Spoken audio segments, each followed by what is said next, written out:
नमस्कार, मेरा नाम है राजीव पांडे और आप सभी का एक बार फिर से स्वागत है आपके अपने YouTube चैनल भोजपुरी प्लेनेट में। ट्रेंडिंग स्टार खेसारी लाल यादव और अंतरा सिंह प्रियंका की आवाज में सुपरहिट सॉन्ग डबल चोटी का ऑडियो तो आप लोग सुना ही होगा। बहुत जल्द इस गाने का वीडियो सॉन्ग भी रिलीज होने जा रहा है, जिसकी जानकारी खेसारी लाल यादव ने अपने सोशल मीडिया अकाउंट से दिया है। आपको बता दें कि खेसारी लाल यादव के इस नए सुपरहिट सॉन्ग के वीडियो को बहुत जल्द जेपी पिक्चर स्टार भोजपुरी के यूट्यूब चैनल से रिलीज किया जाएगा। बता दें कि ट्रेंडिंग स्टार खेसारी लाल यादव के इस नए गाने का ट्रेलर भी रिलीज कर दिया गया है और बहुत जल्द खेसारी लाल यादव के इस नए गाने का फुल वीडियो भी रिलीज कर दिया जाएगा।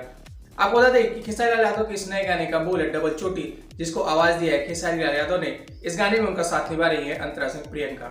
आपको बताते चले कि खेसारी लाल यादव के इस नए गाने को संगीत से सजाया है छोटू रावत ने।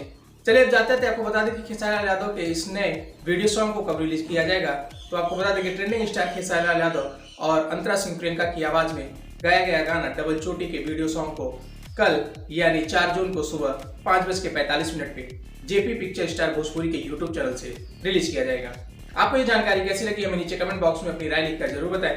वीडियो अच्छी लगी तो वीडियो को लाइक करें, शेयर करें और खेसारी लाल यादव और अंतरा सिंह प्रियंका से जुड़ी ऐसी और भी तमाम खबरों के लिए हमारे चैनल को सब्सक्राइब करके बेल नोटिफिकेशन जरूर दबा लें। शुक्रिया।